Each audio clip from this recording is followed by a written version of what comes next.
তাহলে এখন কি করবে? ওই ফরেন্সিক রিপোর্ট, ওটা এমন একটা প্রমাণ যেটা কারোর কিছু বলার অপেক্ষা রাখে না, এবং আমার বিশ্বাস ওটা হাতে পাওয়া গেলে বৌরানীকে ছাড়িয়ে আনতে আমাদের আর কোনো অসুবিধাই হবে না। সেটা কবে পাওয়া যাবে পার্থ? বেশ কিছুটা সময় লাগবে ছোট্টা, তবে আমি চেষ্টা করছি অ্যাজ আর্লি অ্যাজ পসিবল সেটা হাতে পাওয়ার। অবশ্য আরও একটা রাস্তা আছে। কি? তিস্তা। রাহুলের দিদি তিস্তা যদি কেসটা তুলে নেন তাহলে আর কোনো সমস্যাই থাকে না, কারণ কেসটা উনি করেছেন।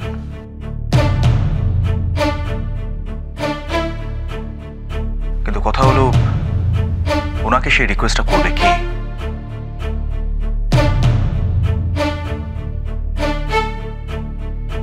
কনকের জন্য আমি সব করতে পারি এখন। যে কোনো ভাবে হোক ওকে এই বাড়িতে ফিরিয়ে আনাটাই আমার একমাত্র লক্ষ্য। বধূবরণ সোম থেকে রবি প্রতিদিন দুপুর 1টায় স্টার জলসায়।